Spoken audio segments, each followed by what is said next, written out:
Picture a routine morning in court.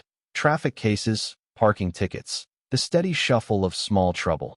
When a woman walks in carrying a family-sized bag of potato chips and sits as if the bench were a bus stop. She opens the bag. The crackle is loud enough to turn heads. She eats. The room tightens. Wood creaks, a newspaper folds shut, a phone face down becomes very still. Judge Frank Caprio greets the docket with his usual warmth, then looks up and pauses. The woman is mid-30s, in a scuffed denim jacket, hair gathered hastily, shadows under her eyes like bruises of lost sleep. She holds the bag with two hands, knuckles pale. Each bite sounds like a dare.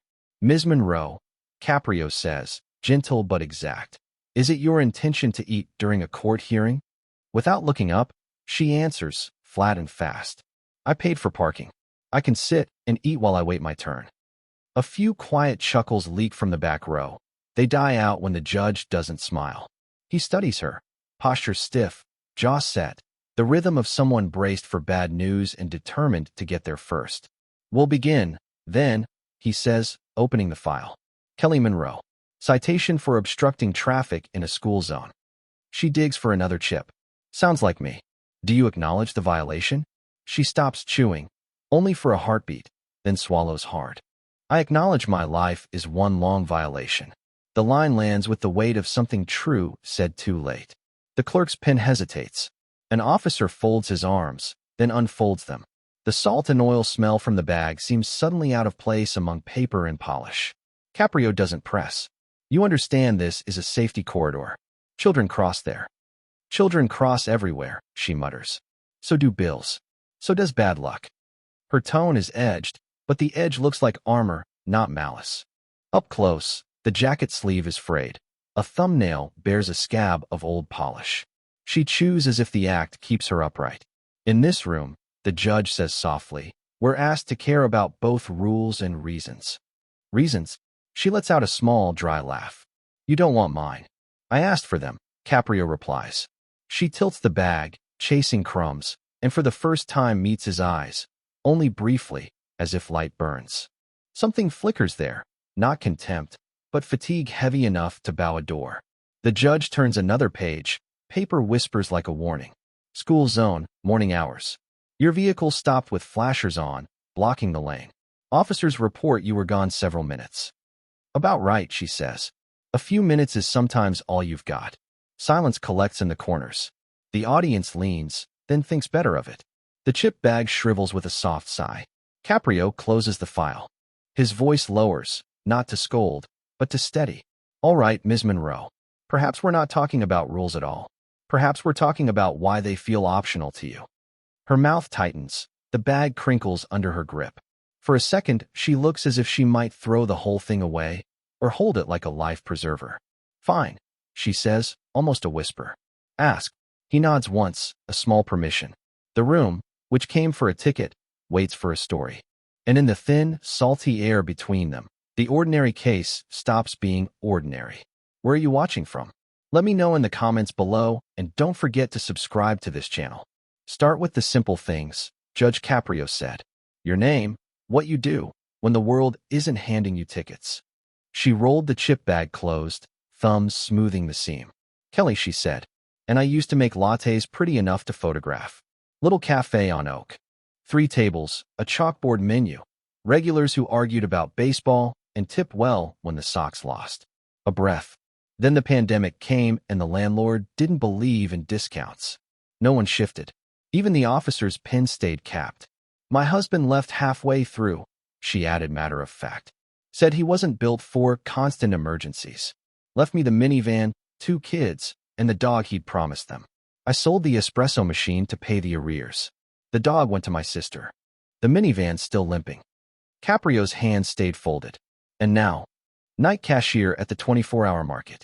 10 to 6, most weeks. Sleep in broken pieces. If the sitter cancels, I bring the kids to a friend who owes me, then jog between mom and employee and hope neither notices I'm late. The judge didn't look down at the file. Tell me about the morning of the ticket. She blinked once, slow. School called. Said my daughter couldn't ride the bus without a doctor's note. New policy I hadn't heard because the notice came to an email I can't open anymore. Her mouth twitched. So I parked by the zone, flashers on. Ran inside to argue like a polite person, then like a less polite person, then like a mom with 2 hours of sleep and a half-price cough. 5 minutes, maybe. When I came back, the paper was waving at me from the windshield like a white flag. A faint ripple moved through the benches. Sympathy, not approval. Caprio's voice stayed low. Why not appeal? She shrugged, a tired little lift. Because appeals are for people whose lives don't fall apart while the phone puts them on hold. Because when help requires a printer you don't have and a lunch break you can't take, you choose the thing that feeds the kids. She tapped the bag with a finger. And sometimes that's this. 79 cents on sale. Dinner you don't have to cook. The room held still. A single fluorescent bulb flickered once, recovered. I know eating in court is wrong, she said, softer. But when you've been told to wait your turn by bills, landlords, bosses, and bus drivers, you learn to take the small things you can hold. A handful of salt. Something crunchy so you don't cry. Caprio let the silence do the first reply. Then, the way you spoke to me earlier, was that anger or armor? Both, she said. Mostly the kind that keeps you standing when people think you're lazy because they've never tried to sprint in wet shoes. He nodded, not indulgent, simply listening. The record shows other unpaid fines. She met his eyes without flinching now. Sometimes it's a fork in the road. $25 to the city, or eggs and bread. I pick eggs and bread. Her voice thinned, but didn't break. You asked why the rules feel optional. They don't. They feel expensive. A long pause. In the back row, someone exhaled, quiet, ashamed of the sound. Caprio spoke finally, the words careful. Ms. Monroe, you are not here by accident. But this ticket is not the worst thing waiting for you if you keep running until your legs give out. She squeezed the bag until it crackled. Judge, I stopped giving out a long time ago. A beat. I just forgot how to stop running. His gaze steadied. Then let's see if this room can help you slow down, without letting you fall. Judge Caprio lifted the thin folder again, flipping through its worn pages. The sound of paper echoed like footsteps in a hallway, steady, deliberate. He stopped at a stapled set of citations, eyes narrowing slightly. Ms. Monroe, he said, these tickets, there are several. Most of them from last year. None of them paid. Would you like to explain why? Her tone stayed dry, but the exhaustion beneath it cracked through. Because, Your Honor, sometimes the choice is simple. Either pay the city or feed my kids. I picked the option that doesn't cry from hunger. Caprio didn't move. He let the sentence hang in the air, watching it settle over the room. The clerk's pen stopped scratching. An officer in the corner shifted his weight, eyes dropping to the floor. You understand, he said carefully, that ignoring these notices only adds more fines? I understand, she said, looking straight at him. But understanding doesn't pay for dinner. He turned another page. One of these tickets, this one, was issued outside St. Luke's Hospital. Her eyes flickered, then fixed on the table. It says your car was double parked for nearly 15 minutes. That day, you received a warning from the same officer who filed the citation. Caprio paused, raising his head slightly. I remember that date. There was a medical emergency in that area. Kelly took a long breath. That emergency, she said, was a man collapsing on the sidewalk. Her voice softened. No anger now, only a reluctant honesty. I was coming out of the pharmacy. Everyone just froze. So I started CPR. Someone called 911, but the ambulance took forever. By the time it came, I was shaking so bad I couldn't drive. The judge looked down at the form again, his voice lowering. You didn't mention that in your statement. She gave a faint smile. I didn't think it mattered. The fine came in the mail 2 weeks later. No one asked for the rest of the story. A murmur rose among the spectators. The same officer who'd filed the citation looked suddenly uneasy. Caprio noticed, but didn't turn toward him yet. Why didn't you dispute it? The judge asked quietly. Kelly's answer came almost like a confession. Because I didn't believe anyone cared. You file the papers, wait 6 months, and maybe they reduce it by $20, if you can prove you're not lying. It's easier to forget the letter than to remember how invisible you are. Her hand trembled slightly as she reached for the bag again, but she didn't open it. Ms. Monroe, Caprio said, do you think that's what I see sitting in front of me, someone invisible? She looked up for the first time in minutes, eyes glistening but hard. I think you see a woman who can't afford to be soft. The judge studied her. You said earlier, I don't stop. Why? Because stopping means you feel it all, she whispered. And if I let myself feel it, I'll fall apart. The words hit the room like a gust of wind through open doors. Nobody dared speak. Caprio leaned forward, his elbows on the desk now. You've been carrying too much weight for too long. And somewhere along the line, you convinced yourself no one could help you. Because no one ever has, she said sharply. Then, quieter, not really. He nodded slowly, as if confirming something he already knew. Maybe that's what needs to change here. Not just your balance with the city, but your balance with yourself. She blinked, startled by the gentleness in his tone. You think a judge can fix that? I think, he said, a judge can listen. And sometimes, that's where fixing starts. The clerk shifted, unsure if he should keep typing. Caprio waved him still. He turned back to the officer. Sergeant, the record from St. Luke's. Can you confirm there was a 911 call that morning? The officer cleared his throat. Yes, sir. There was. A bystander performed CPR until emergency services arrived. He hesitated, eyes flicking toward Kelly. It matches her description. Caprio closed the folder, not in triumph, but in quiet understanding. Then that citation never should have stood. Kelly's lips parted, but no sound came out. I'll have it dismissed, he said, along with any fines attached to that incident.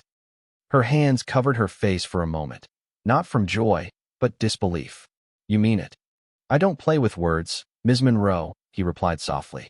When a person does something good, even when life is cruel to them, that should be recognized. He leaned back. But I also need you to see something. You're not the villain in this story, but you've been treating yourself like one. You've decided guilt is easier to carry than hope. Kelly dropped her hands, eyes wet. Hope doesn't keep the lights on, Judge. No, he said, but guilt burns more power than any bill you'll ever pay. The silence that followed wasn't heavy anymore. It was fragile, like the pause before someone finally exhales. Then Caprio straightened. We'll take a brief recess, he said. Not because the court needs one, but because sometimes, so do people. He struck the gavel once. Kelly sat frozen as the sound echoed off the walls, an unexpected mercy dressed as wood and law. No one in that room knew it yet, but the story of the woman with the chips had just changed direction. When Judge Caprio returned to the bench, the mood in the courtroom had shifted. The usual hum of whispers was gone. Even the lights seemed dimmer, the air heavier. He spoke without looking at the papers in front of him. I've spent the recess verifying a few things, he said, and what I found changes the meaning of everything we've heard. Kelly sat still, hands folded around the empty chip bag, her eyes lowered. The report confirms, he continued, that on the same day you were sighted outside the school, a call came into emergency services. The woman who made that call, who performed CPR until the ambulance arrived, matched your description exactly.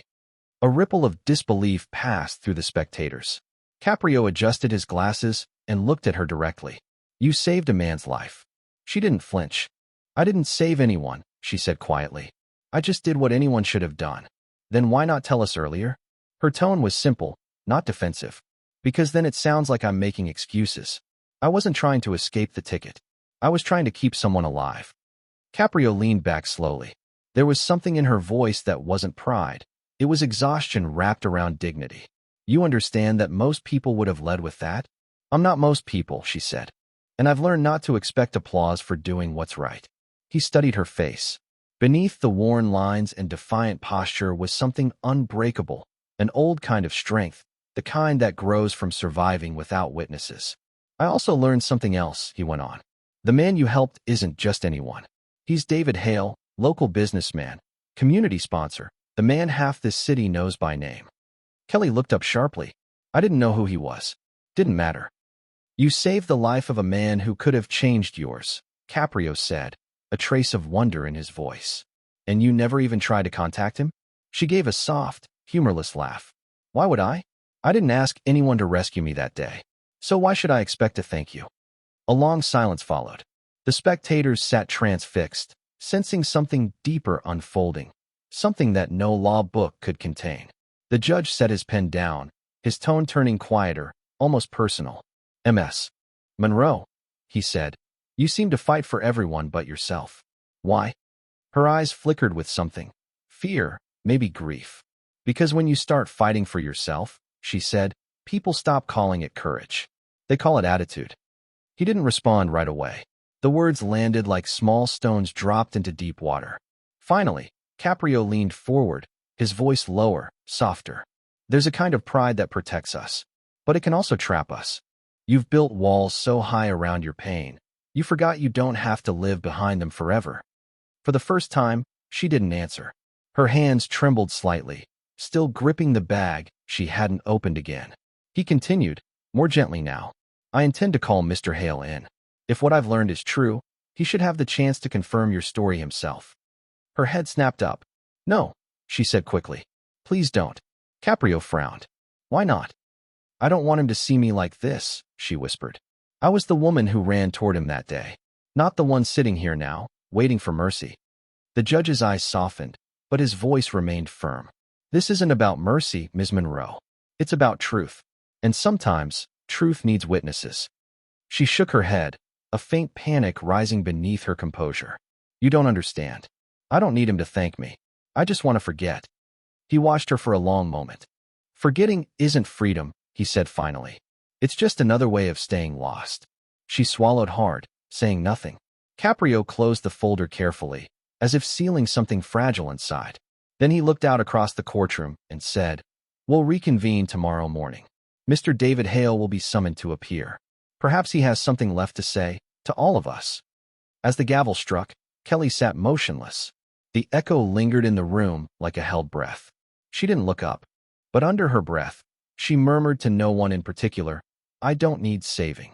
And yet, for the first time, her voice didn't sound certain. The next morning, the courtroom was already full before Judge Caprio arrived. The story had spread. The woman who once sat here with a bag of chips had become the talk of Providence. Reporters filled the back row, waiting for the man she'd unknowingly saved. When Caprio entered, the crowd hushed as if a single breath moved through them all. Kelly sat at the defense table, shoulders tight, gaze fixed on the floor. Ms. Monroe, Caprio said gently, are you ready to continue? I don't think I ever was, she murmured. He nodded once, then turned toward the door.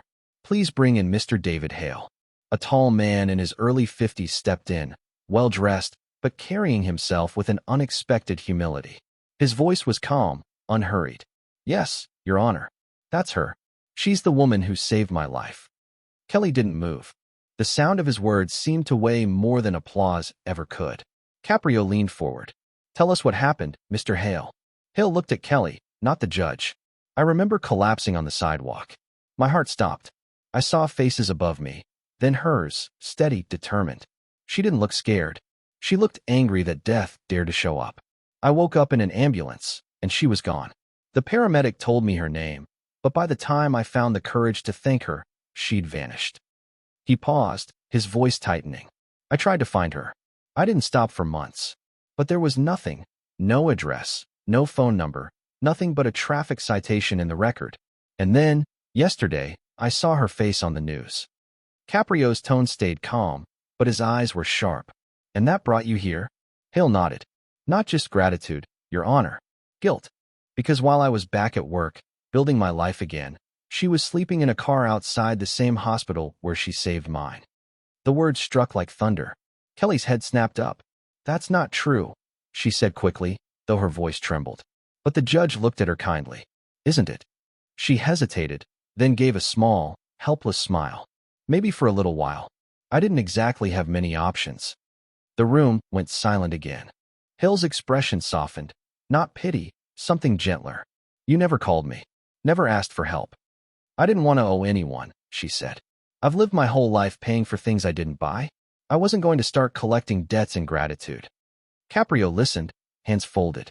You don't see what we see, Ms. Monroe. You keep talking like you're some burden, when you're the one holding everyone else up. Kelly shook her head. You make it sound heroic. It wasn't. I just didn't walk away. And that, the judge said, is what makes it heroic. Hale turned to Caprio. Your Honor, if I may. Caprio gestured for him to continue. I don't want to embarrass her, Hale said, but I've already settled her outstanding fines. Every one of them. This morning. Kelly blinked. You what? It's done, the judge confirmed, glancing at the screen beside him. Payment received at 8:42 a.m. today.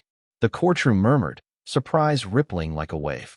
Kelly's eyes glistened, but she forced herself to speak. You shouldn't have done that. I didn't want. I know. Hale interrupted softly. But I owed you a life. You just called it something else. She turned away, pressing a hand to her face.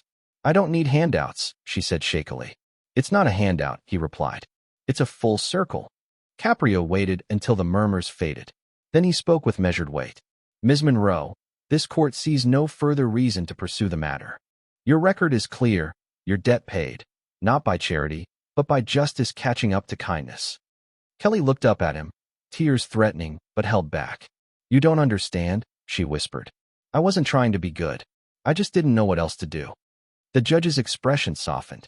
Sometimes, doing good doesn't require meaning to. Sometimes, it's just refusing to look away. He closed the folder and pushed it aside. Your case is dismissed. Kelly sat still for a moment, unable to react. Then, finally, she exhaled, a long, shaking breath that seemed to carry years of weight. Caprio added quietly, This isn't a verdict, Ms. Monroe. It's a beginning. Across the room, Hale smiled faintly, and for the first time since she'd walked into that courtroom, Kelly's lips curved in something that wasn't defense, it was release. The judge's gavel fell once, sharp and final. But this time, it didn't sound like judgment. It sounded like mercy finding its voice. The gavel's echo was still fading when Judge Caprio looked up from the bench. Before we leave, he said, his voice quieter now, I want everyone in this room to stay for a moment. The murmur in the crowd subsided. Even the reporters lowered their cameras. Caprio took off his glasses, set them beside the file, and folded his hands. I've been doing this a long time, he began. And most days, justice sounds like numbers, fines, penalties, case codes. But every now and then, someone reminds us that justice has a heartbeat. He looked at Kelly. Ms. Monroe, I've seen hundreds of people stand where you are. Most came with excuses. You came with truth. Not the kind written on paper, the kind life writes on your face. Kelly managed a small, uncertain smile. Her voice was soft. I didn't mean to make this a spectacle. It's not, Caprio said gently. It's a mirror. We spend so much time judging what people do that we forget to ask why. And sometimes that why is heavier than any fine I could impose. The room stayed utterly still. You could hear the creak of the judge's chair, the faint hum of the lights above, even the slow rhythm of breath from those who had forgotten to take one. Caprio continued, I'm not erasing your responsibility, but I am changing its shape. He reached for a sheet of paper and signed it slowly, deliberately. Then he slid it across the desk toward her. Instead of paying the city, you'll give back to it 20 hours of service at the community center for single mothers. Not as punishment, but as purpose. Kelly blinked, startled. You want me to volunteer? I want you to remind other women, Caprio said, that strength isn't the absence of fear, it's the decision to move anyway. She nodded, still processing. And if I mess it up, then you'll start again, he said simply. Because that's what second chances are for. The courtroom felt different now, lighter, but fuller somehow. Even the clerk, usually stone-faced, had softened. Kelly stood, clutching the document. She took a step toward the exit, then stopped. Your Honor. Yes, Ms. Monroe. She turned, and for the first time her voice carried warmth instead of weariness. You know, I don't eat in court anymore. A quiet laugh rippled through the room. Caprio smiled. Eat, Ms. Monroe. But this time, he said, his tone playful but kind. Do it without guilt. Her lips curved, this time freely. I think I can manage that. As she left the stand, David Hale rose instinctively, as if to follow, then caught himself and simply nodded. She nodded back, a brief exchange that said more than thanks ever could. When the door closed behind her, the judge turned once more to the crowd. People ask me what justice looks like, he said, his voice now low and steady. They expect scales, or gavels, or grand words carved in marble.